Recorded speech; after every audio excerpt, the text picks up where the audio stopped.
treacherous nightmare. I'm just part and parcel of doing this.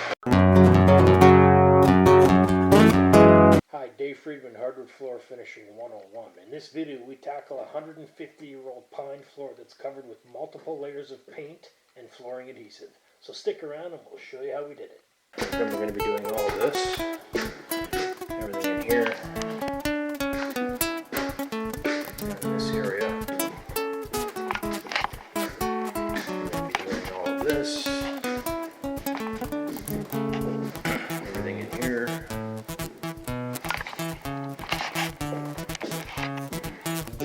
I'm going to be doing this small room here, and we're going to be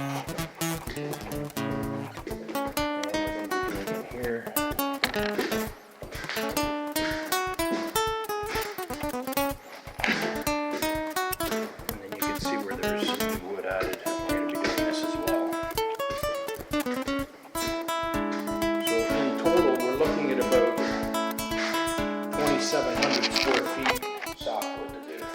Obviously, the new stuff is going to be easy because it's new, but the challenge will be doing this stuff here.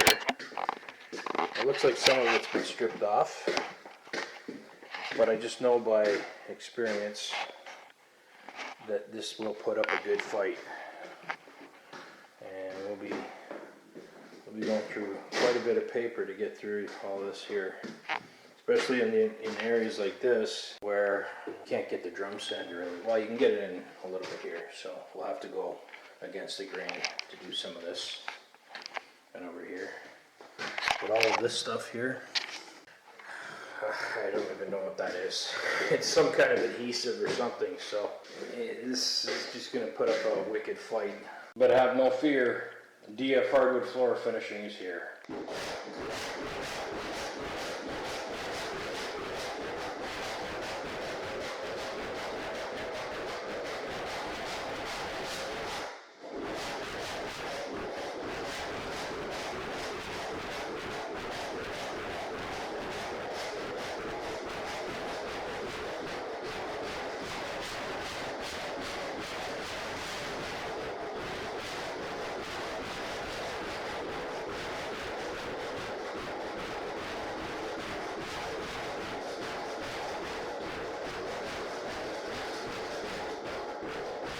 You can see what it kicks up, right?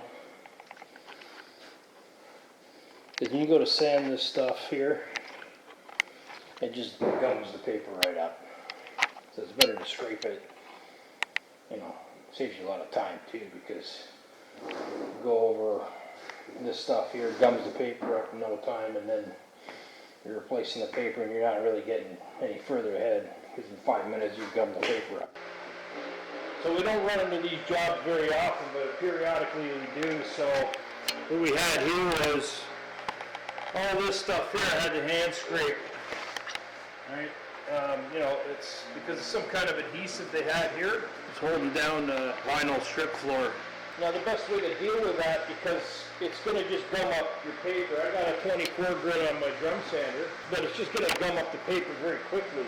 Now Johnny's upstairs. I got him using a 24 grit. Let's take a look at Johnny's progress.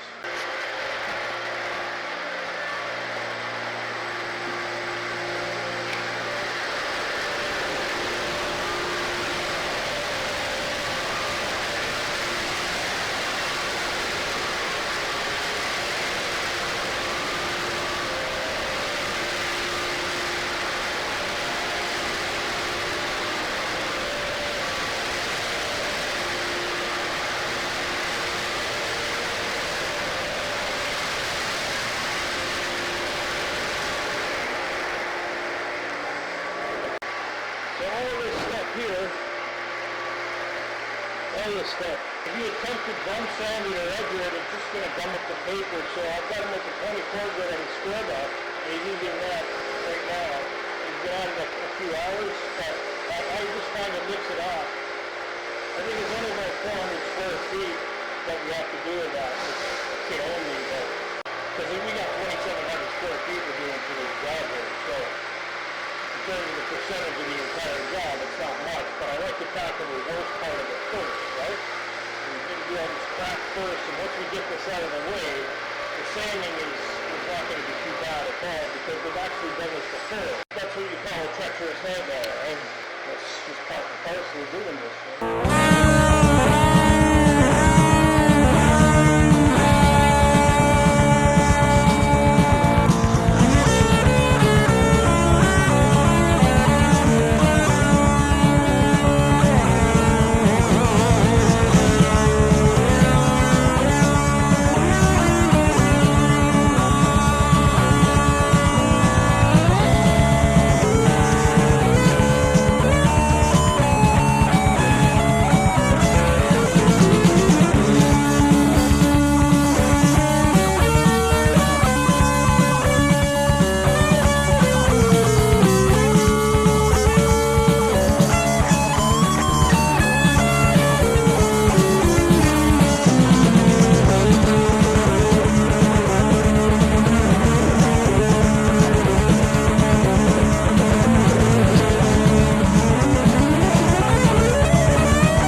Treacherous nightmare.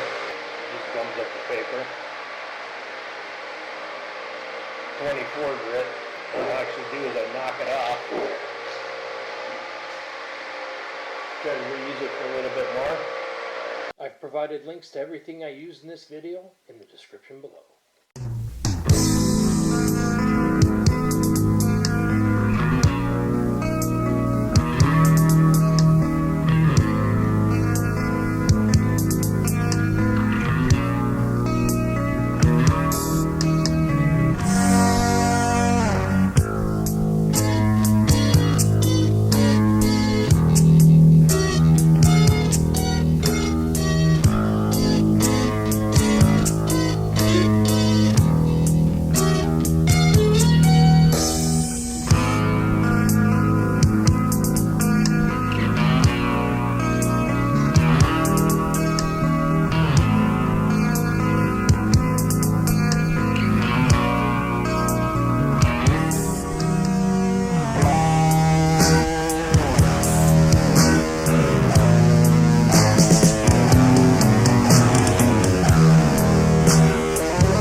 Okay, I didn't get a video in yesterday on this, but 2 coats have been applied.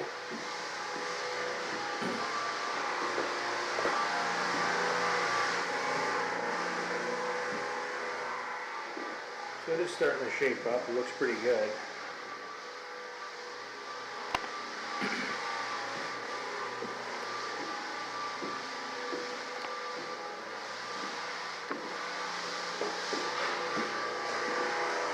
See a definite difference between the new wood and the old wood.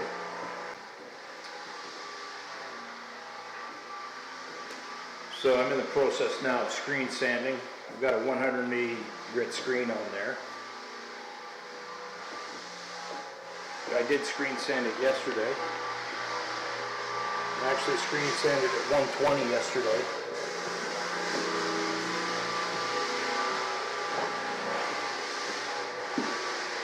Today I upped it to 180, so I'm going to just continue screen sanding to 180, vacuum and tack it, and then apply the 3rd coat.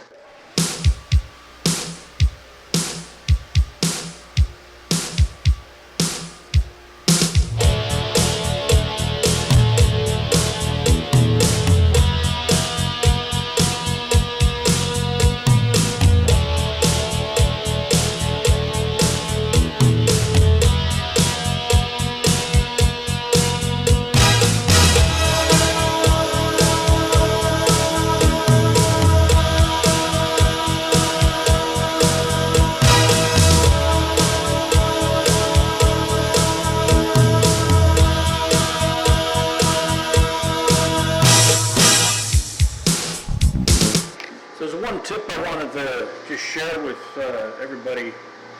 When you're actually moving this, when you're working softwood, as this is a softwood here, and you're moving the machine around, these wheels are going to actually leave slight indentations in the wood. So just by transporting this around, if I lean it back to wheel it around like this, the weight of the machine is going to put little indentations.